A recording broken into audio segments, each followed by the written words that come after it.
Friends मैं दुलाल और आपलोक सकलोके मोर चेनेलলৈ स्वागतम। तो आज আমি ডিসকাস কৰিম খুব ইম্পৰ্টেন্ট এটা কোৱেশ্চন ইয়াৰ পৰা আহি থাকে এক্সামত। তো প্ৰথমটো কোৱেশ্চন দিয়া আছে 2000 টকাৰ 20% ৰ 50% আৰু 10% ৰ মান কিমান। যেটো পাৰ্সেন্টেজ টপিক হয় প্ৰথমতে আমি জানি লও যে পার্সেন্ট মানে কি। পার্সেন্ট মানে হৈছে 100 শতাংশ। ঠিক আছে, যি হোক এটা আমি ইয়াৰ সলিউশনটো অতি সহজে কেনেকৈ বুজিম যেটো এক্সামত শৰ্ট ট্ৰিকত ইউজ কৰিব লাগে।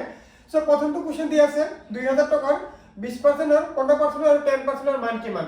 सो আপুনি এটো লং মেথডতো কৰিব পাৰে। ঠিক আছে, যেটো মই শৰ্ট ট্ৰিক ইউজ কৰিম। সো দিয়া আছে আপোনাৰ 2000 টকা। সো 2000 টকাৰ আপোনাৰ কি বুলি কৈছে 20% ৰ মান। সব যেটো আমি জানো পার্সেন্ট মানে 100, যদি 20% বুলি কৈছে 20% বুলি কৈছে তাহলে আমি কি কৰিম 20/100। ঠিক আছে, মানে বস্তু এনেকৈ হৈছে যে 20% হয়নে। ইয়াতে পার্সেন্টটো বাদ দিলে কি থাকে 20, রাইট 20 থাকে আৰু এই পাৰ্সেন্ট মানে হৈছে 100, এনেকৈ হৈছে আপোনাৰ 20/100। ঠিক আছে, তাৰ পিছত আপোনাৰ দিয়া আছে 50% ৰ 50% মানে 15% 15/100 আৰু দিয়া আছে 10% 10/100। এতিয়া কথা হল যে আপুনি মাজত পূৰণ সংখ্যাবিলাক কিয় দিলে মনত ৰাখিব। এই ৰ মানে হৈছে পূৰণ, এই ৰ মানে হৈছে পূৰণ। ঠিক আছে, এতিয়া আপুনি কি কৰিব চাওক, আপুনি অতি সহজে কৰি কি কৰিব এই দুটা জিৰ আছে নহয় ইয়াতে, ইয়াৰ পৰা দুটা জিৰ আপুনি ক্যান্সেল কৰি দিয়ক। তাৰ পিছত চাওক ইয়াতে দুটা জিৰ আছে নহয়, এই দুটা জিৰ আছে, ইয়াৰ পৰা এটা জিৰ ইয়াৰ পৰা এটা জিৰ ক্যান্সেল কৰক। ঠিক আছে, আৰু কি কৰিব পাৰে ইয়াতে এটা জিৰ আছে নহয়, এই জিৰটো আপুনি ইয়াৰ পৰা ক্যান্সেল কৰিব পাৰে। এতিয়া চাওক আপুনি তলত কি থাকিল। এতিয়া আপুনি চাওক যেহেতু 10টো যুগ্ম সংখ্যা, সো 2টো যুগ্ম সংখ্যা আপুনি কি কৰিব পাৰে এই 2 ৰে 10ক কাটিব পাৰে। 2 5 গুণ 10। ঠিক আছে, তাৰ পিছত আপুনি কি কৰিব পাৰে এই যেটো 5টো এই 5ৰ লগত আপুনি 15ক কাটিব পাৰে। যেনেবা 5 3 গুণ কিমান 5 3 গুণ হৈছে আপোনাৰ 15। আমি জানো নিশ্চয় 5 3 গুণ হৈছে আপোনাৰ 15। সো আপুনি 5 ৰে কাটিব পাৰে। এতিয়া আপুনি লক্ষ্য কৰক তলত কিবা মান আছে নেকি। তো আপুনি যদি চাওক তলত কি আছে 1 1 এখিনি আছে, আৰু আপুনি কি কৰিব পাৰে ওপৰত কি আছে এখিনি চাব লাগে। সো যেহেতু ইয়াতে 2 থাকিল আৰু ইয়াতে আপোনাৰ 3 থাকিল আৰু ইয়াতে 1 থাকিল, তো আপোনালোকৰ কি থাকিল 2 3 আৰু 1 এখিনি থাকিল হয়নে। সো এখিনি আমি যদি পূৰণ কৰো 2 3 গুণ 6 6 গুণ 6 তে উপরতে মানে কিমান মান হ'ব 6 হ'ব। নিশ্চয় গম পালে 6 কেনেকৈ হ'ল।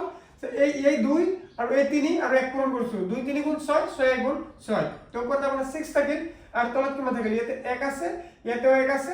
তো 1 ৰ 1 গুণ 1, আপুনি যদি 1 ৰ 1 পূৰণ কৰে তেতে কি ওলাব 1 ওলাব। সো 1 ওলাব। সো এতিয়া কথা হ'ল যে আপুনি এই 1 ৰ 6 ঘৰত দিব লাগে। আপুনি 1 ৰ যিকোনো এটা ঘৰত যদি দিয়ে সেই সংখ্যাটো আহে তেতে কি হ'ব 6 হ'ব। ইয়াৰ উত্তৰ দিয়া আছে 5000 টকাৰ 5% আৰু 2% ৰ মান কিমান। সো এটো আমি সলিউশন কৰিম। যেহেতু দিয়া আছে 5000 টকা, প্ৰথমতে আপুনি 5000 টো লিখি লওক।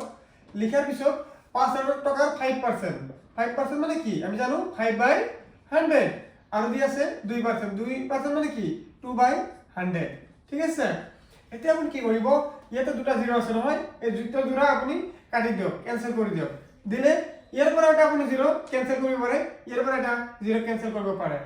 এতিয়া ইয়াতে কিমান থাকিল 10 থাকিল। 2 ৰে আমি 10ক কেইবাৰ কাটিব পাৰো 2 5 গুণ হৈছে 10। তো 2 * 5 কৰিলে আপুনি কিমান হ'ব 10 হ'ব। সো এটা আপুনি কি কৰে এই 5টো ক্যান্সেল কৰিব পাৰে পাৰে। তো এটা ওপৰৰ লাইনত কি থাকিল 5 থাকিল। সো ওপৰত থাকিল আপোনাৰ 5 আৰু তলত কি থাকিল 1 থাকিল। তো এতিয়া আপুনি একেৰে যদি কোনো সংখ্যা হৰণ দিয়ে আপুনি কি হ'ব সেই সংখ্যাটো ঘূৰি আহিব। তো ইয়াৰ উত্তৰটো হ'ব। তো পাৰ্সেন্টেজ টপিকৰ এইটো প্ৰথম ভিডিও। সো ইয়াৰ পিছত ভিডিওবিলাক আপোনালোকক প্ৰাইভেট কৰি দিয়া হ'ব, যেহেতু আমাৰ এইটো পেইড কোৰ্সৰ ভিডিও হয়। যদি আপুনি ৰেকৰ্ডেড ক্লাছ অনলি পাৰ্সেন্টেজ টপিকটো কিনিব বিচাৰে তেতিয়াহ'লে আপুনি মাত্ৰ 100 টকা পেড কৰিব লাগিব। আপুনি সম্পূৰ্ণ যিমান কেইটা পাৰ্সেন্টেজৰ কোৱেশ্চন শিকাম গোটেইখিনি আপুনি হেতু চাব পাৰিব। আপুনি যদি বাই কৰিব বিচাৰে আমাৰ কোৰ্সটো তেতিয়াহ'লে আপুনি 100 টকা পেড কৰিব লাগিব আৰু মোৰ ইনষ্টাগ্ৰাম আইডিত ডিএম কৰিব, মই আপোনাক জনাই দিম আপুনি কেনেকৈ আমাৰ কোৰ্সটো বাই কৰিব পাৰে। ঠিক আছে, আৰু তাৰ লগতে যদি আপুনি আমাৰ PDF হেণ্ডৰাইটিং নোটছ পেড কৰি হেণ্ডৰাইটিং নোটছ কিনিব বিচাৰে মেথছৰ তেতিয়াহ'লে আপুনি মাত্ৰ 399 रुपीस पेड কৰি লাগিব। 399 টাকা পেড কৰিলে আপুনি আমাৰ হেণ্ডৰাইটিং নোটছ বিলাক পাই থাকিব। ঠিক আছে, 1000 টকাৰ 25% আৰু 1% ৰ মান কিমান। সো আমি এটো শৰ্ট ট্ৰিকতে কৰিম আমি, যেহেতু একদম কম সময় থাকে আমি যিমান শৰ্ট কৰিব পাৰো সিমানে ভাল।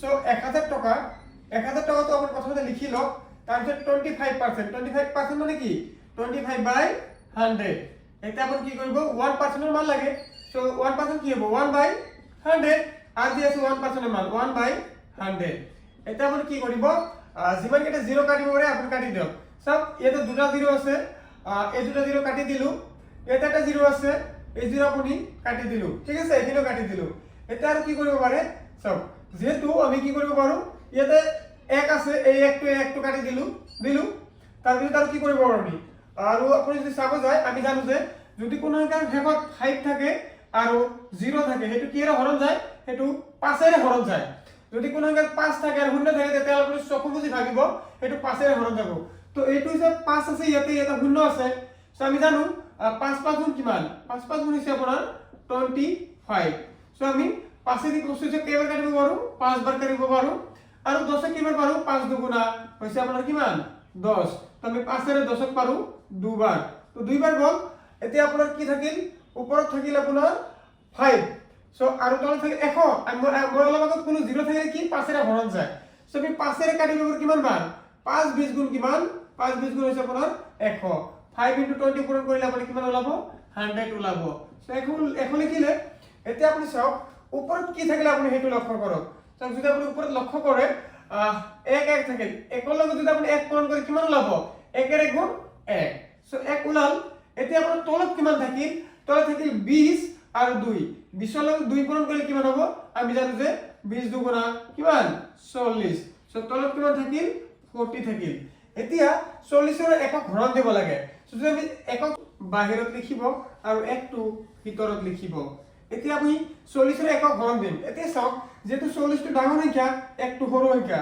সো 40 এৰ তো একক হৰণ যাব নোৱাৰে এটা আমি কি কৰিম ইয়াতে এটা 0 বঢ়াই দিম যেতি 0 বঢ়াই দিম ইয়াতে এটা পয়েন্ট দিব লাগিব এতিয়া চাওক যে তুমি এটা পয়েন্ট দিলু আৰু যদি মানবিলাক বৃদ্ধি কৰিব লাগে যেনেকুৱা একল 0 দিলু তেতে 0 কি দিলু বেলেগ কিয় বানি দিলু মনত ৰাখিব সদায় আপুনি 0 দিব বেলেগ দিব না লাগে চাওক এতি কথা হল এই এটা 40 ইয়াতে 10 এটা আকো তো 10 টো হৰয়ে 40 টো হৰণ না যায় এতি আপুনি কি কৰিব ইয়াতে এটা আকো এটা 0 দিব এবাৰ 100 হল নিশ্চয় এবাৰ যাব যেটো এটা 0 আৰু এটা দিলু তেতে অলৰেডি এই ইয়াতে 0 দিলে কি কৰিব লাগে এটা পয়েন্ট দিব লাগে সো একবাৰ অলৰেডি এই প্ৰথমটো পয়েন্ট আহিছে এটা এইটো তো পয়েন্ট বহাব নোৱাৰো দুটা পয়েন্ট একলগে হ'ব নোৱাৰে যেতে এটা 0 দিছো ইয়াতে 0 দিলে ইয়াতে আপুনি 0 দিব লাগে ঠিক আছে তো 0 আহিল এটা আমি জানো 40 দুগুণা কিমান 40 দুগুণা হৈছে আপোনাৰ 80 তো 40 দুগুণা হৈছে আপোনাৰ 80 এতিয়া আপুনি 1 ৰ পৰা 80 মাইনাস কৰিলে কি হ'ব তাক 0 দিয়ে মাইনাস কৰিলে 0 ওলাব 10 ৰ পৰা 8 গলে কিমান